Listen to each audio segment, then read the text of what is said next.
Hello everyone, this is Emma, and I'm going to quickly explain what makes Hallie and Marlowe either a hero or a villain by comparing and contrasting their personalities in terms of how they interact with racism.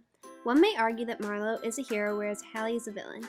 Now this doesn't mean that Marlowe's flying around saving lives and all that stuff, however he does in fact possess strong qualities of a role model.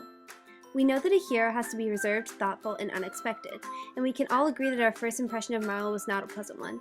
In fact, he came off as rather stuck up and full of himself, which are qualities that we would not associate with heroism.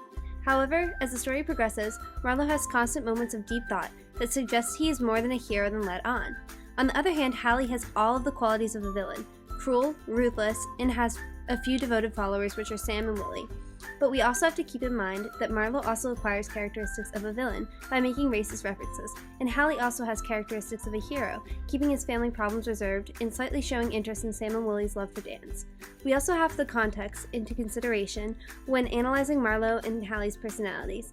In Marlowe's defense, racism was a tradition spread through imperialism, so in a way he was the best product of his own society for being one of the only ones to notice that people are in fact human.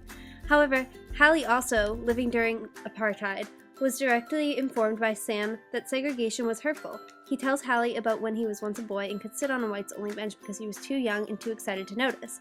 But he now knows the meaning of segregation and can no longer sit there with an excuse. This does not seem to faze Hallie, as he ends up selfishly leaving Sam and Willie in the end and spitting in Sam's face. We see a clear contrast in Hallie and Marlowe's decisions here. Once coming to the conclusion that racism was in fact wrong, Marlowe decides to share his story and journey with others, showing courageous characteristics of a hero, whereas Hallie decides to flee, afraid to face the truth.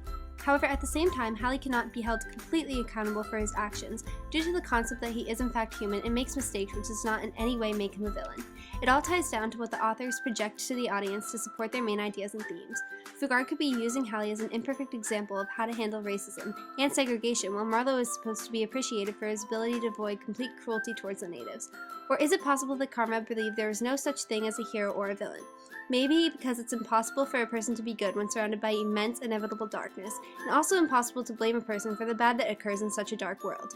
I don't know, that's too much information for me. But anyway, I hope you enjoyed this video, and thank you for watching.